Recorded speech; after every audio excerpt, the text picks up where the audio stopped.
So our first speaker is Josh Franco. Dr. Franco's personal mission is to introduce political science to the next generation of leaders and scholars. He teaches introductory courses in political science, U.S. government and politics, and research methods. He founded the Civil Grand Jury Lab at Cuyamaca College. He authored several books, which you'll see in your program, and published professional scholarly articles in his field as well.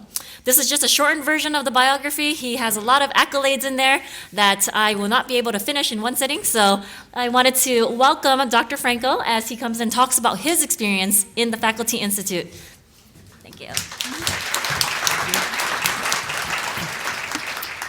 Thank you, Tina. Oops.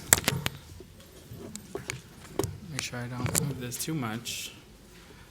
I normally like to move around, so you guys, if you see me fidgeting, just bear with me. I like to be in the crowd with my students, asking questions. I'm kind of weirded out because there's so many people that I haven't been around like for so long. And as I was sharing with Sharon, like I forgot where the gel was. I forgot where my dress shoes were. My wife's like, "You have to change your pants." I said, "No, they look good, right?" These are like workout pants, right? So we'll go ahead and get started here. The Strong Workforce, Faculty Institute, and my teaching. So a little bit about myself. I call it my first degrees at the community college, Cerritos. Got my BAs and my other degrees at UC Merced. Worked in the field, right? So I worked in the state capitol and the U.S. Congress. You obviously can check out my website. So the point is, like, I like sharing this because I'm very proud of being a community college alum. And I've been waiting years and years and years to be able to come back into this setting, because I vividly remember my experiences, both the excellent experiences, the wonderful experience, and then like the one or two things where like, oh, this needs to change. So what perspective do I bring? First is a first generation college student. So my dad graduated from high school here in Los Angeles. My mom grew up in Mexico. She raised the three of us while my dad worked full time, and she was at community college. Took her about 10 years to get her degree in micro accounting. So she brought us along, I think, twice when we were small, because she just didn't know what to do. And as her friend was finishing class, we stayed with Martha, and then my mom went into class. So I have these really kind of wonderful memories of the community college, especially through my mom. I'm engaged in the discipline, so I think that's one thing I would encourage everyone to do is like, you have regional, state, national associations in your fields. Get involved. It's a great way to build community. And for their own sake, being a community college faculty is super helpful because they do not get that perspective largely at those associations, because we're just not there enough yet, but I hope that we are. So I try to push the envelope. It's actually in a Zoom virtual mini conference for community colleges this morning, and we'll do that again tomorrow. And the motto I adopted right when I first started was "with you every step of the way." So I communicate to the students consistently, constantly, all the time. I want them to know, like, I'm there with you as we're like hiking up this mountain. I can't walk it for you. I can't carry you. I said, but I'm there. And if you struggle or you have to take a break, I'll be there. If you get to the top and say, "Oh, I'm tired, I can't do it," I'm like, well, this is halfway through, friend. We're going to keep on going back down. So just know that it's kind of the motto I take with my students. So 3 big questions that I want to help answer is, first, what can new participants of this institute expect? Secondly, what was my experience? And then how have I incorporated what I've learned from this institute into my teaching and learning? So a couple of top-level expectations. First is personalized data. Oh, I loved it. I love being able to see like how my different levels of students were doing, different race, gender, class, etc. I was like, I love this data. I want this data. And so being able to have that provided by Bree Hayes and Katie Cabral, because you guys are awesome, and our institutional research, super helpful. Secondly, yes, give them a round of applause. Secondly is having a well-structured action plan development. Really like that it was like organized, clear timelines, and so on. We'll talk a little bit more about that, and then campus support. So personalized data, this is the breakdown that was provided to me for my classes, or for the classes I've taught. So we have ethnicity, gender, age, and then the breakdown by face-to-face, 100% online, hybrid. So you're seeing this data for yourself. And they're obviously we're very sensitive about this. Some of us, like, we're afraid to look. I'm not. Like, if it was up to me, I'd put it online, I'd share it with all my students. I'd say, hey, look, I'm not doing well with this constituency group. Tell me what I need to do different. Tell me what I need to do better. Like, they are our friends. They're supposed to tell us the truth, right? Just as they expect us to tell them the truth. Our students are our allies. So when this data shows up, I loved it, because I'm like, this is what can only be revealed in the aggregate, right? Is seeing this top-level stuff.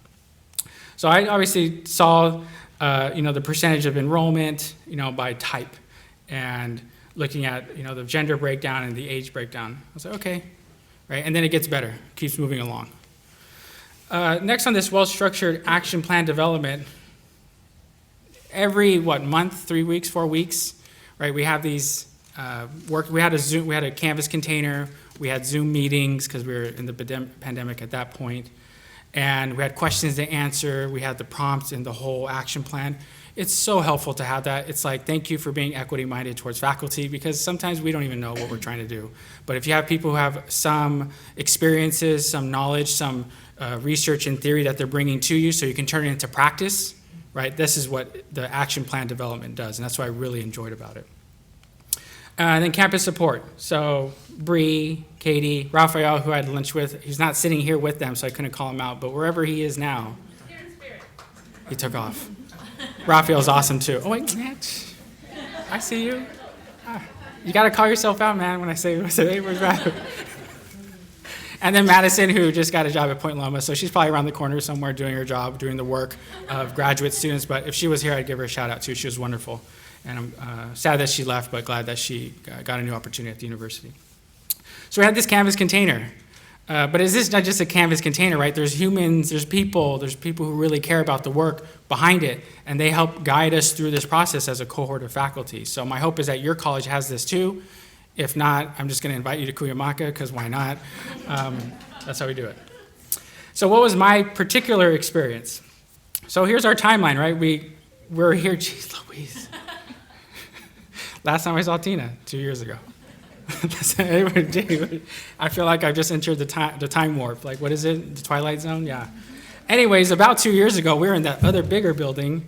We had our face-to-face meeting, and then we had a campus meeting, and we just kept ping-ponging back and forth until we reached the summer. And once I reached the summer, I was like building up. I'm like, this is like what I'm going to implement. I'm going to work on this in the summer. I know we're off contract and all the other stuff, but you're never off contract. I mean, like, you love your students, you're going to work for them. Unless you really got to take yourself off contract because administrators are trying to make you do work. I respect that. So, hey, I'm off contract, D. I'm sorry. Like, hey, But you're still working for your students on pedagogy and stuff, because that's where the heart is. So that was the timeline. Let the data speak to you. So here is college-wide, department-wide data. So being able to see how my campus is doing, right? Because we always hear the campus level statistics. It's the number of students, number of women, number of men of color, women of color, go down the list. And then you see it in the department, and then y'all got to see it, I think today, your individual level data. And you're like, I mirror what the campus looks like, or maybe I don't. And you can obviously point to things like maybe your discipline isn't as welcoming to particular groups, or maybe you're starting to reflect on yourself and say, there's some room for improvement here, because if we have a lot of Latina women on our campus, but they're not in my classroom, why is that? Right, so you start to ask yourself questions. You start to think about what's going on with yourself, with your pedagogy, with the discipline that you're in, with the department that you're a part of, maybe within the division if that has some effects. And then you realize, like, maybe there's some space for me to think about. And my hope is that that's happening here. I know for me, I was like, like, I got a lot of my Latinos and Latinas in my class. But then when I saw the next level data, I'm room for improvement. And then when you see the not just the they're enrolled, right, but the retention and then the success, and then you're like, right, room for improvement. So letting the data speak to you. Don't try to impose assumptions. I was like over here like, well, what about this, and what about that, and what about this? And Katie, in one of our mini conversations, basically said to my face, you got to stop assuming things about these students. Even though you're really good at not assuming, you're still assuming right now as I'm talking to you. So think about, you need to go check yourself, Josh. But she said it like, it took like 20 minutes of polite, like, she's so great. But like, that's what I heard. I was like, you're wrong, Josh. You got to take a break. Okay, so let it talk to you. Don't try to explain it away right when you see it, right? It should be, if you have an answer for all the reasons why things don't look the way they could look, you're assuming too much, right? Go jump in the bay for a little bit and come back, refresh yourself, because this is what the data should be doing.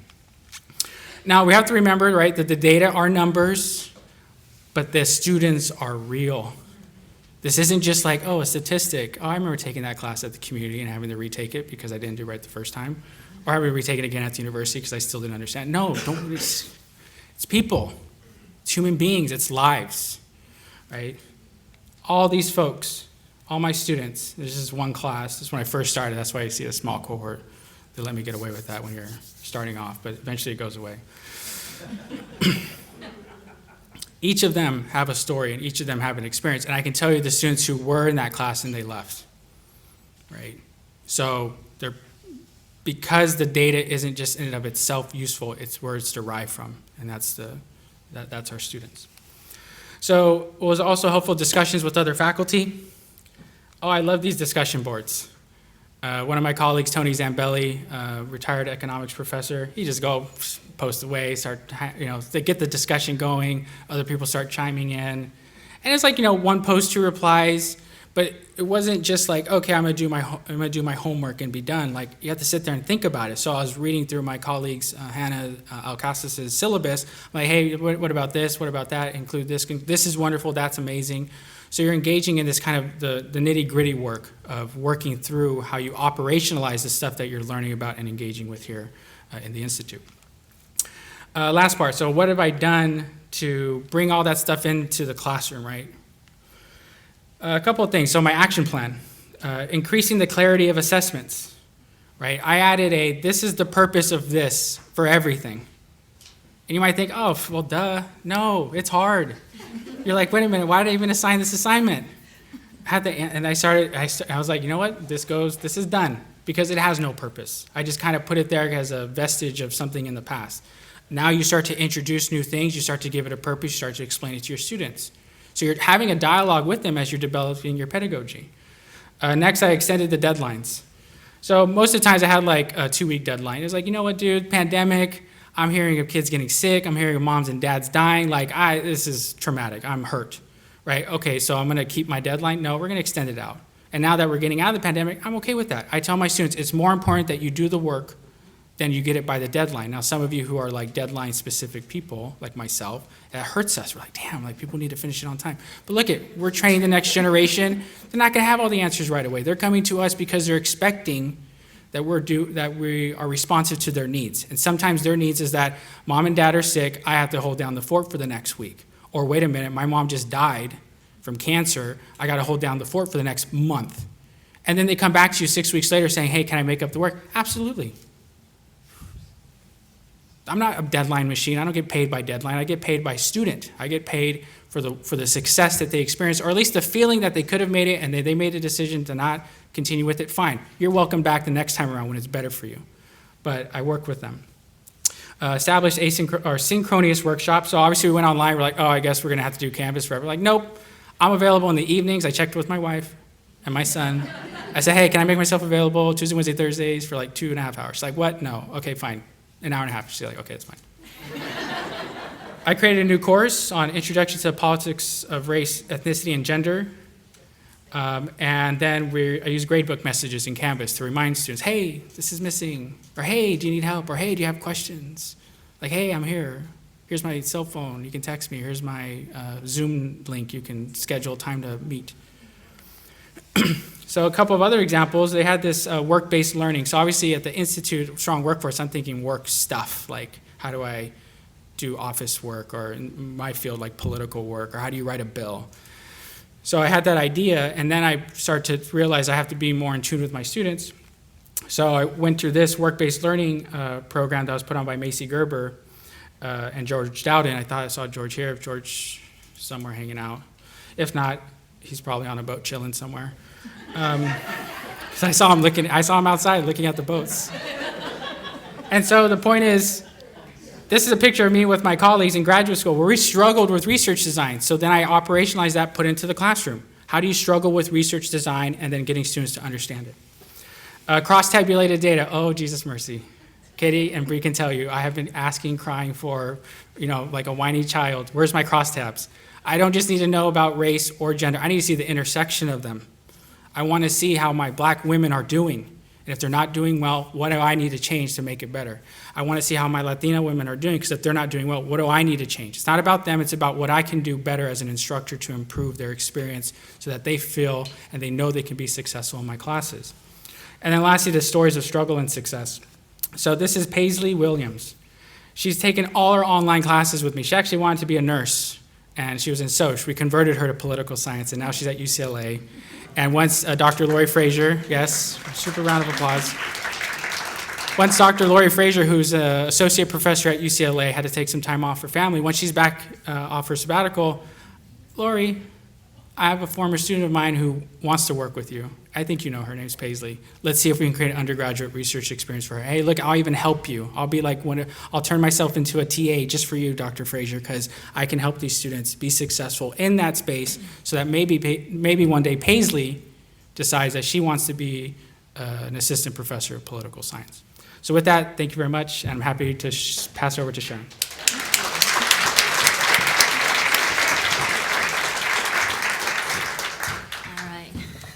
Thank you so much, Josh. So I just wanted to make a note that Josh and Sharon will be sharing their perspectives from their institutions. All of your institutions and your researchers will be producing research reports differently at each college, but this is just their perspective, and I wanted to make sure that we made that note.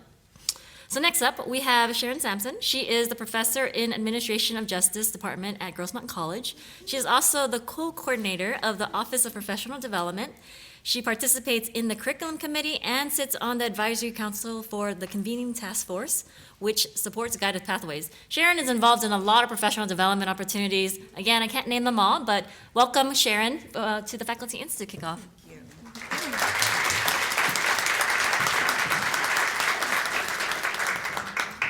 So Josh is a hard act to follow. But we do share the same struggles. My feet are kind of, screaming at me like, why are you wearing shoes when for the past 2 years I've been wearing fuzzy socks and yoga pants? So Dr. Ayala, can you please change the dress code so we can have cute tops? Thank you, my amazing dean. So I'm Sharon Sampson, a CTE faculty. My dean is Dr. Javier Ayala, very supportive in this work. I'm standing here on the shoulders of many, not just my own, who have paved this path for me to be here today. So I'm going to be sharing my journey. I'm going to start with a little background. My parents are immigrants to this country. I'm a first-generation U.S. Born.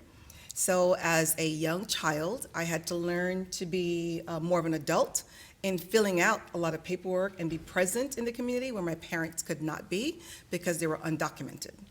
So through those struggles and being forced to be an advocate at a young child, I continue to be an advocate because I was placed in that position. So now it's my comfort zone. I was taught that the way forward was paid for you by others, and so you need to make sure that you continue that path to pave the way for the youngsters behind you. And never forget where you come from. So I come from humble beginnings. So I'm in a lot of spaces because I understand the need of our students and the struggles that they experience not only in our presence, but off campus as well, because I too experience those struggles. Both of my daughters graduated from community college. One just finished officer candidate school about a month ago. And I thank all the educators who helped, because I literally, as a single mom, would throw them out the car and slow down just enough to hand them off to a teacher and keep going because I had to work. So I really appreciate that journey that was shared with me, with my kids, and it's because of the teachers that help keep them grounded, because as parents, you can't do everything. You can't teach your kids everything, and it's the educators in those classrooms that basically babysit and groom them while you're at work. My son is a student at Grossmont, so I have to stay in the fight to make sure that he gets the services he needs. He's a special needs young adult. He was premature, 1 pound, 6 ounces, so academically, it's a struggle. We have lots of embedded resources and tutors, and thankfully he's in an institution that continues to provide those resources while he's there. So this institute, I look at it as an opportunity based on the investment that the region, our local campuses invested in all of us, because they want to make sure that we provide those excellent services to our students. So because of my humble beginnings, I take every opportunity for learning and development to continue my growth, to continue my journey, because I don't know everything. And until I leave this earth, I'm sure I won't know everything as well. So participating in this institute really broadened my horizons. Unlike Josh, I'm not a data person. I got a B in statistics, and it still haunts me today.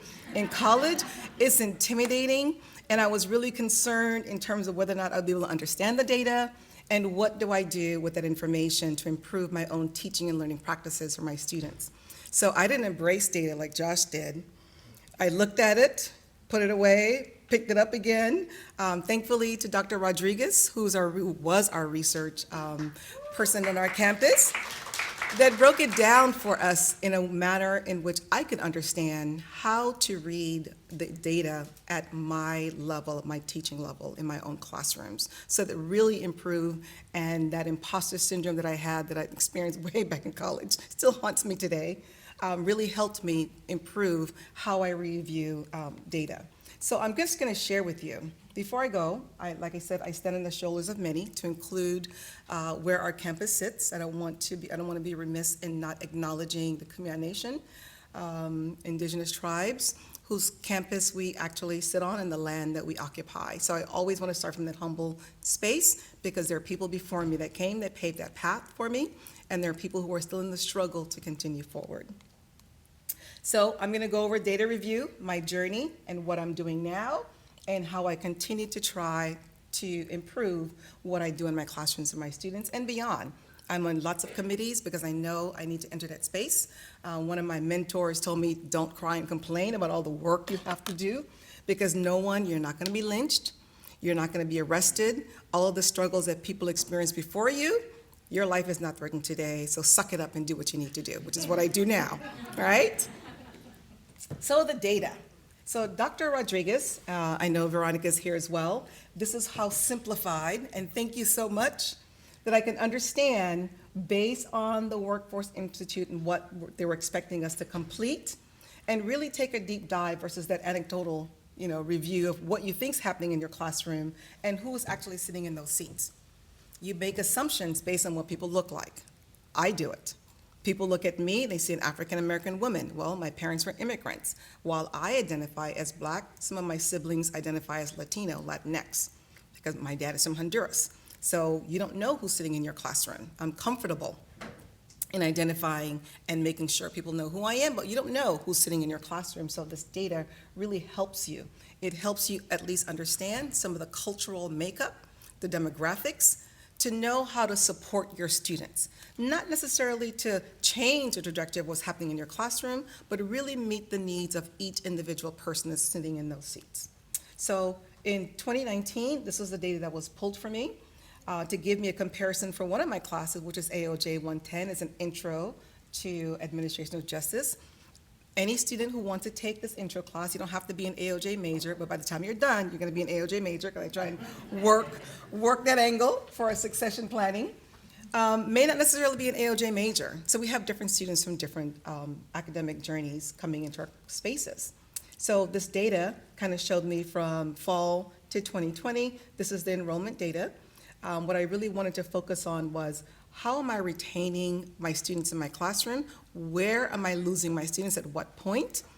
And how many are succeeding, and who's actually doing better than others, and what can I do to improve my classroom strategies? So I'm not going to go over the fine tune. You're welcome. This is going to be public knowledge. Like I said, I added this information in here because it intimidated me. Now I embrace data. To let you know, in terms of the breakdown and how our researcher printed information, and in our workout groups, our check-ins, this is the information that we reviewed, and it was explained to you. Thankfully, she has the patience of a saint to basically sit down and review the information with you. And if you had any questions, she would go over each of these percentages with you to tell you who's actually in my classroom by ethnicity, and there's also a range in terms of gender, age, and it gives you an entire breakdown in terms of success patterns from fall to 2020. So the numbers that I really focused on were not necessarily the successful ones, of course, were the ones who were not successful or the ones who withdrew. This is my course success from fall 19 to fall 20, and I'm just going to do a high-level overview based on the interest of time, and pause in a few minutes. So based on the raw data, based on the information that micro level was happening in my classroom, I learned because of this institute, because of the way the questions were designed, who I was losing. I was losing a lot of my Latinx males between the ages of 20 to 24 at about week 6 through week 8. So I had to figure out, what am I doing between that period to lose these students? It was significant, it was noticeable in the data. The data didn't lie. It told me specifically once I was given that information, and it was reviewed with me. So around week 6, I send out this wonderful announcement. Here's where you should be. Here is where you're expected to be by week 8. And if you're not at this particular place, then come meet with me so we can figure out how to get you to that place so you can be successful in the class. I wanted to do kind of an early alert, but in that messaging, I missed the boat. I didn't say, you're at week 6. If you're struggling, it's okay. You're not going to fall off the edge of the cliff. This is just to let you know, here, what are some things that I can do to help you? It was just like a plain black and white, here's the information, I'm here to support you, but it was really missing that effective to really show my students that I'm here for you. So I stopped sending that announcement. And the next semester it worked. I would send them, hey, you're at week 6, congratulations, you've made it this far. Now, what I would do with individual students who are struggling in week 6, I would send them an individual message and say, hey, you may not be at the point where you would want to be, but I can provide you with the resources to get you to that level. Don't drop. It's not the end of the world. If you don't want to get an A, or if you're still striving to get an A, that's fine. Here are some extra credit opportunities. I provide extra credit when you participate in campus activities.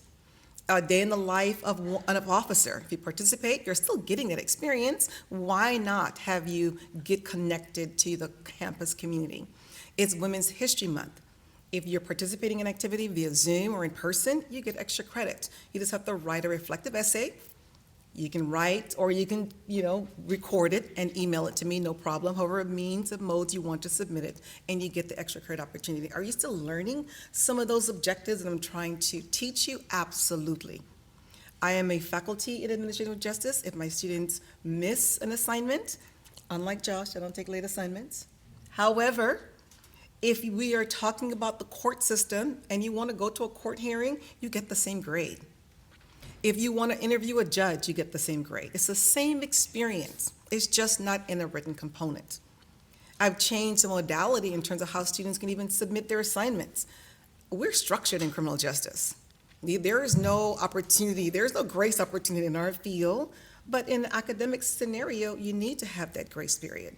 So why hold them to those points when I too expect grace? Some of my family members got COVID. I lost a few family members. Why not understand what students are going through? Why not give them the flexibility? Why not give them the support? So if they want to watch a court TV and send me some information so I can know about a new court TV that's happening because that's where they're at, absolutely. They're still getting the same objective. They're still learning what I'm trying to teach in the classroom. They're still getting that experience. So I've completely revamped how I facilitate my classes as a result of participating in a cohort, learning from my colleagues, learning from all of you sitting in this room. I don't have a problem emailing any one of you asking, hey, what are you doing to improve with this particular ethnicity, this particular generation? Like I said, I come from humble beginnings. I don't know everything. So I email my students 2 weeks before school starts to welcome them. I send them the link to Canvas because we were using Canvas as our LMS. And I do want to tell you something funny. I sent an email and sent the link to Canvas, explained, and then a couple of students said, what is Canvas? Duh, I didn't explain what Canvas was to some of my students who have never been in a college system. Some are returning students, some are moving from high school to our system, and you need to make sure that you understand. So I followed up with another email. My sincere apologies. Here's information what Canvas actually is. So your students will also help you along. So aside from sending them a notice 2 weeks in advance, the first week of class is about establishing community for me. I don't assign assignments. I have a get to know you, get to know me kind of icebreaker, and they take the entire week learning how to navigate our LMS. Each unit module in that component are videos with links. My video that I embed in there to help them understand what that Canvas system is about. 16 weeks, you have 16 weeks to facilitate your class. Why assign assignments the first week and intimidate our students? I'm in a doctoral program right now at USC, and my first week we don't have assignments. It's about norming, it's about community, building, getting to know each other. Why am I going to do that to my students in an associate degree program who are going to be moving forward to their bachelor's degree? I don't find it necessary. Let's build their confidence. Let's help them navigate the systems that they're required to use and provide them with that foundation. So in terms of my curriculum, and because I realized that Catholicism, I went to Catholic school from 1st to 12th grade, and Sister Mary Margaret did not give us the opportunity to speak our voices, right? So there was no opportunity to talk back or to give your input in anything that's designed in school. And I went to a 4-year institution, went to UCR, was still intimidated by that process. Like, you didn't meet with your professors, you met with their TAs. So today, I allow my students to give me input. What do you think that you need to learn? Where are the gaps that you think are missing? And some are very good. Others are still learning how to provide that feedback, provide that input. So I collaborate. My design of my curriculum is fluid. I have the opportunity to be able to infuse current events, what's happening in the community, especially in administrative justice. We are an area that's always being critiqued, and rightfully so. And our students who are interested in this field are going to struggle, and they need to understand, how do you navigate a system that's being challenged in every aspect and still shine and still want to participate and go into this field? So you have to leave room for those students to grow in that area, which is what I do. So they co-create some of the material. So if there's a case, like I have students who are in different states right now because they're allowed to Zoom in and take a class online, who are in the military, who will say, hey, this case is happening right now in New York. Here's the information. So now I have students who are researchers. They love sending me stuff because I don't have the lens. I don't know what's happening in every state in this country. So they provide and broaden all of our horizons. So they co-create some of the material, and I provide that flexibility. So the content in my syllabus, I'm a clown, because like I said, we couldn't clown in Catholic school. So I had to be an undercover clown. I like to joke and be goofy. So in my syllabus, some of that hard tone, thou shalt not, you're going to be struck down by lightning if you don't do this. I removed all of that language because it was this institute that I had the opportunity to go through and look at my syllabus. It was stern. I felt that 1st through 12th grade sternness in my design of my syllabus. And I have softer language. It's more welcoming. I put a little note in there, try not to kill your tia, your tío, your oma, your opa, like 50 times, because we do hear my grandmother died like 5 times. The struggle is real, I do understand that, but we know some of our students, tell us I have 3, who will kill me in a heartbeat to get away with not doing their homework. So I put that in my syllabus as a side note, because come graduation day, if your tia is sitting in there or your oma at graduation, I'm going to go tell them that in 2020, oh my gosh, I thought you were dead. You're so-and-so. So my students kind of like that sense of humor, and they're like, oh, she's serious. She might go back and tell. Absolutely. So in my instructional material, I use more of an open pedagogy. This is something that I learned going to a few conferences as a spin-off from this institute to attend continuous learning opportunities and improve what you're doing in your classrooms. So this really helped me launch some of the information that I learned. I copied from another faculty. Hey, here's a format, and you use their syllabus, and you use some of the design that were handed off to you. Why not put a stamp on it with your own students as you evolve in this work? So now I use an open pedagogy. This is a open MyCC license that's available to anyone if you go online and look up the information to help you. what I learned in a previous seminar in doing this work is that even though students are engaged in that work with you, you still can't cheat them. Like, I would just give extra credit. And one UCLA study said, no, you need to provide more than that.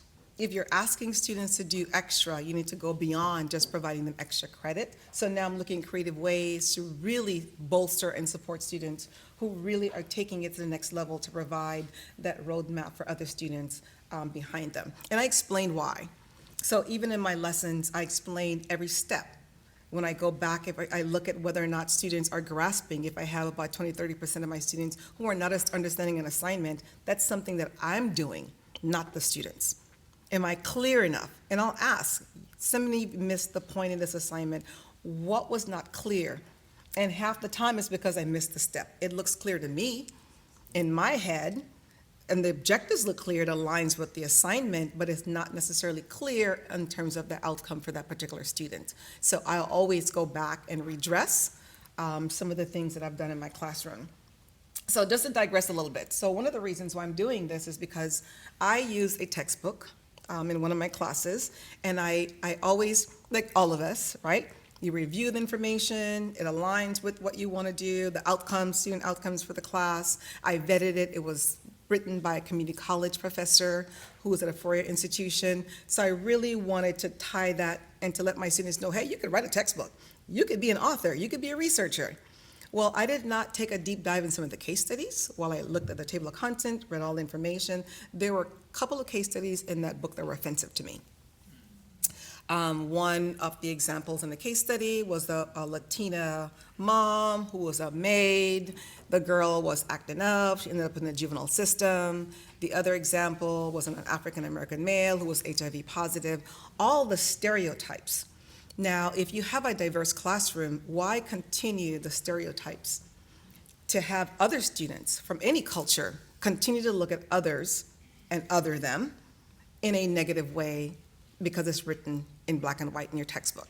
So I sent an announcement to my students apologizing, saying, I missed these two case studies. Under no circumstances are we going to review it. Here's why I don't approve, and replaced it with two case studies. I found a Latina general surgeon who does substance abuse.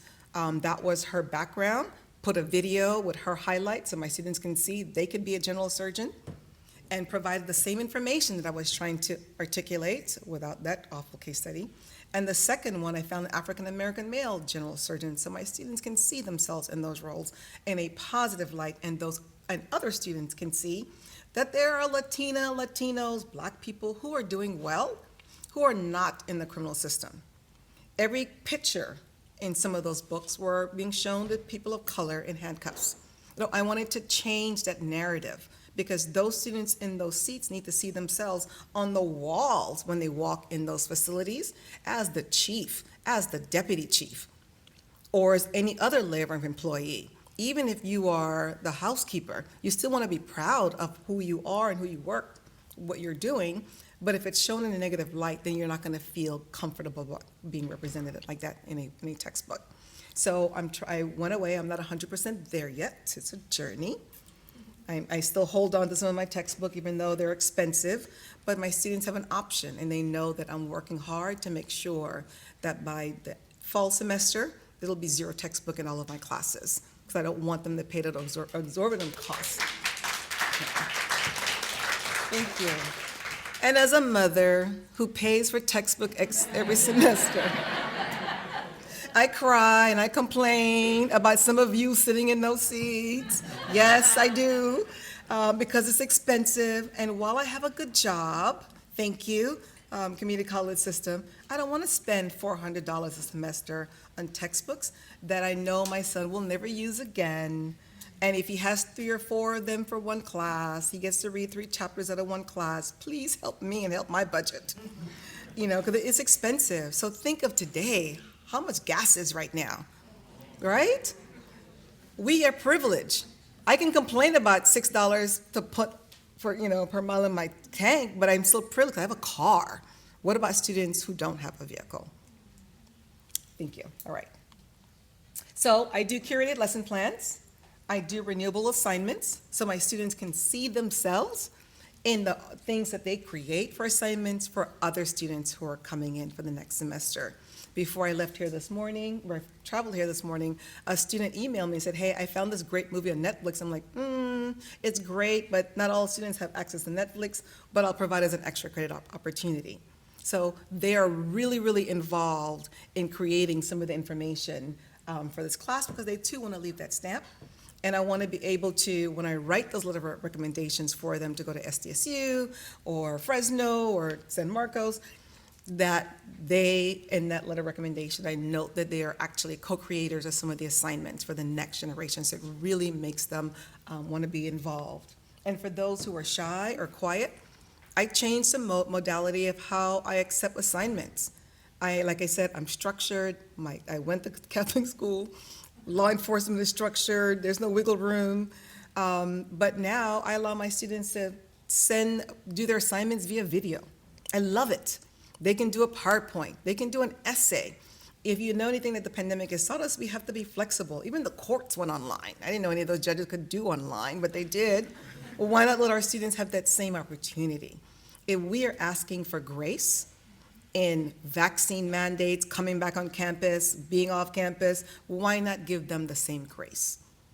Think of your own challenges and your own experiences and think of how our students are handling and dealing and coping. So this is just a guide. The PowerPoint should be available to let you know if you're interested in ever doing open textbook with your students. There's support, there's all this information that's available to you. And our students are diverse. Our students today may be different from the ones who are coming into your classroom the next semester. Think of some of the students who are coming in whose parents are trying to get to the United States from the Ukraine, whose parents are coming from war-torn countries. How are we going to step up and support them as they move into our communities? So think about who you have in your classroom and what can you do to support. We know you can't do everything, but at least you can hand off. I have a young girl right now that I'm mentoring. Her mom is deployed. She's on a ship. She's graduating, and she's going to be going to a community college. And the first thing she wants to know is, can I go on that app and look at what my teacher, rate my professor to see who I'm going to be taking next semester? I'm like, let's slow down. Let's meet with your counselor. Here's how you need to navigate our system. And then you can go to rate my professor and put some good rates for me while you're up there. But anyway, no, she's not going to Grossmont. But think of some of the challenges. Like this young girl, her mom's gone.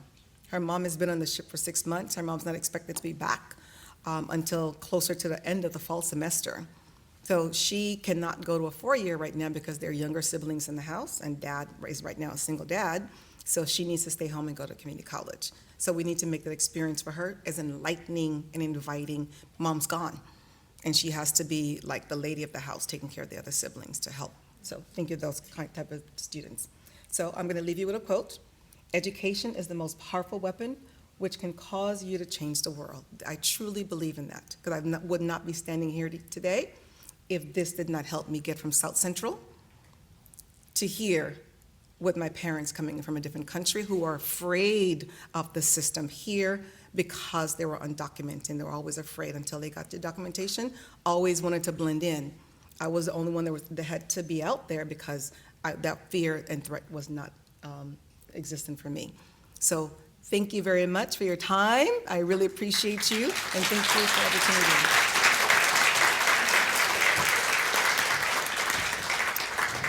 All right, so we have time for a couple of questions. Anybody have any questions? Please raise your hand as Robert and John walk around with the microphones. Go. Any last piece of advice either of you would like to share with the group? Yeah, just I think to build on what Sharon shared is I was taking a number of notes. The two things that really I found were first, like, not why continue the stereotyping, right? Like, what benefit does it serve? And even if you think you're not stereotyping, you might be. And so you have to be very careful about the works, the case studies, the assignments, the images. And it's a continual process because it doesn't just happen like one day. Like, norms change, values change, cultures change, people change. And what might have been cool or okay, even 2 years ago is definitely not okay now. So I think making those constant updates. And then that second one about multiple representations of assignments, right? So like, I remember having to write essays for Professor Mueller when I was at community college. Barbara, she was awesome. I would have loved to have drawn pictures or put a PowerPoint together because that was the cool tech 15 years ago, right? So the ability to offer multiple representations to your students to allow them to demonstrate knowledge in a different form. So I think the written word, while very powerful, and I think, shout out to all the English teachers out there who do the hard work of preparing our students, knowing that there's other modalities that they can represent that information, I think is very powerful. So those are my two reflections on what Sharon shared. Thank you.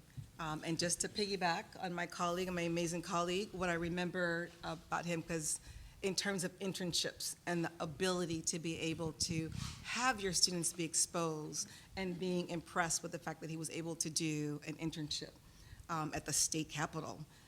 Some of our students find that process intimidating. I've tried to figure out different creative ways for students to be able to want to do internships, but many have multiple things on their plates. Some of them are head of their household. Some of them are parents, right? Or they're working 40, 50 hours a week. I remember having to work 40-something hours a week when I was in college. Being an intern is a challenge. But so how can we creatively have our students participate in those industry field experiences without overburdening them? Because it does provide that level of exposure for our students. So that's always something on my radar. And thank you so much for having me think again, how can I go about making sure that we do different things for those internship opportunities. And data, looking at the data and the cross data is something I learned that I'm going to do. I have not done that. So thank you, Dr. Franco, for teaching me to go back and look at that cross data to know where the intersections are for my students in my classroom. It's a learning, it's a journey. You don't have to know everything, and know that you have the support. Look around you. There are people next to you that are going to be supportive. This institute was created to support us, to elevate us, so we can do a better job. Like I said, you don't have to be perfect. I know I'm not perfect. My little kid in our building said, oh, she liked my onesie today. I'm like, oh, thank you.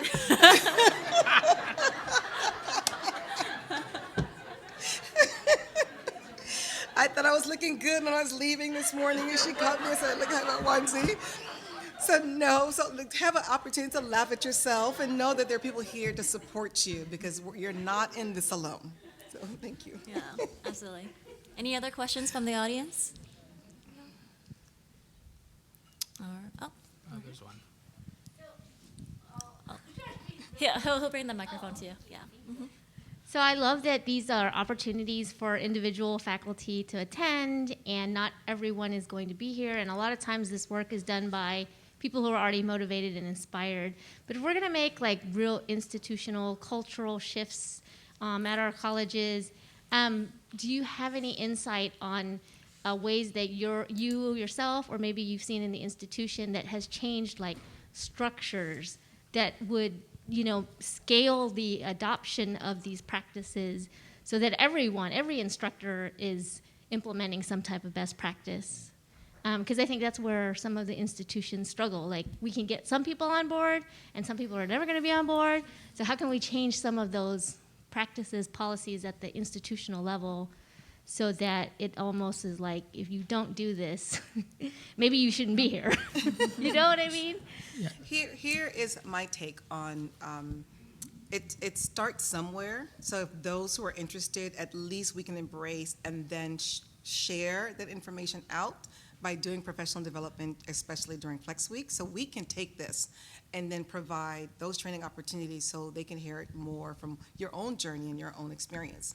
What happens when we don't? We get shoved all those assembly bills down our throats when we don't do a good job. So if we really look at some of the things that some of our politicians are doing, is because they're pointing the finger saying, hey, we've given you 20 years to reduce those opportunity gaps and you haven't done it yet. Here's the bill, now you have to do it.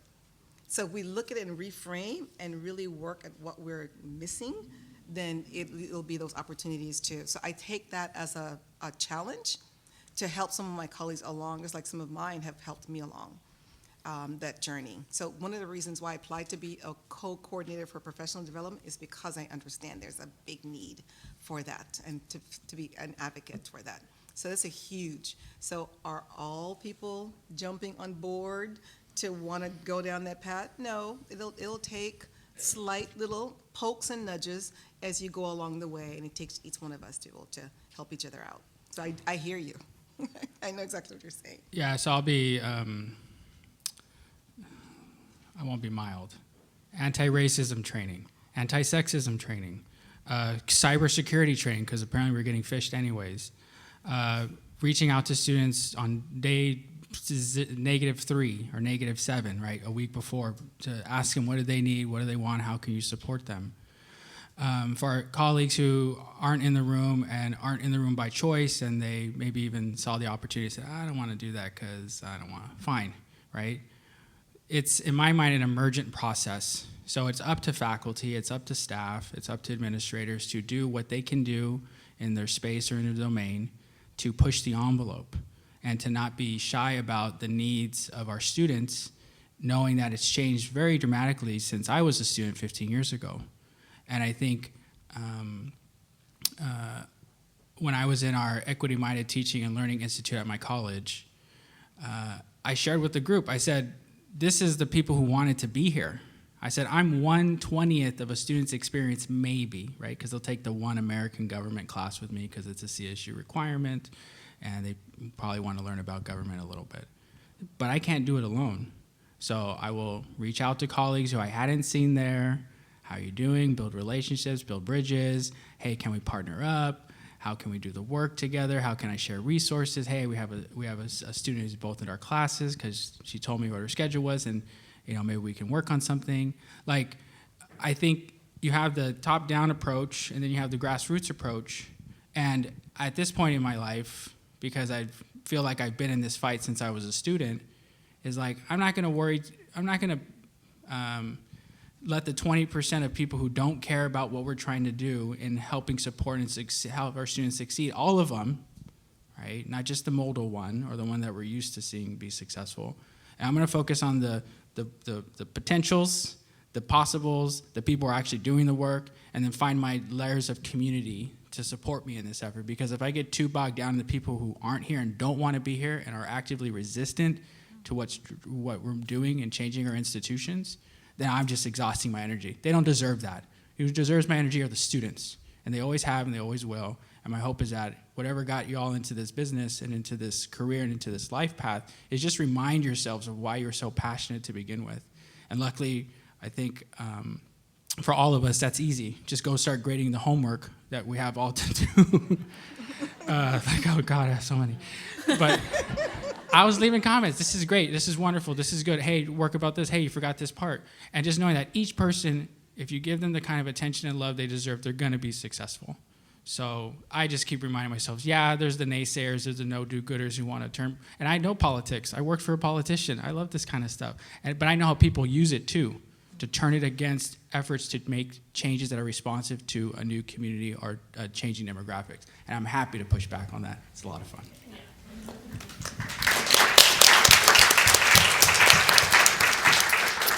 So I just wanted to provide a regional perspective to this. We did this for the first time in February 2020, right before the stay-at-home order. And it was the first time, so nobody knew what they were getting into. What we enticed faculty members with at the regional level, thanks to the regional consortium, was a $2,000 stipend. If you go through this professional development program, you'll get this stipend. And some folks were there for just the stipend, and other folks were like, no, we really wanted to dive into the data. The stipend was just a nice to have. So you had a mix of people who really believed in the equity-minded work and others who weren't there yet in their journey, and that's okay. We encountered a lot of people who, again, not a lot, excuse me, it was only a small fraction of the people who went through the institute that really was just there for the stipends. But sometimes they're the most vocal, so you get a little bit brought down from the most vocal groups. But when we looked at everybody's work and we reached out to them, I'm doing evaluations right now, 2 years later, even the biggest naysayers, they flipped because after the pandemic and they went through all of these challenges personally and they understood what their students were going through. They realized, I'm glad I went through this process at the time. It wasn't a good fit for me, but now I see it and I'm much more empathetic and compassionate toward my students.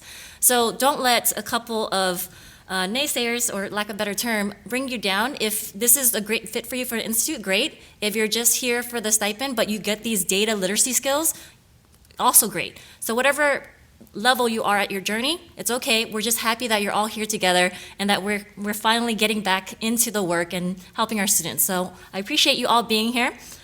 We are out of time, and I just wanted to give a last couple of reminders to everybody. I wanted to, well, before that, I'm sorry, I was remiss. Thank you so much to our speakers. Everybody?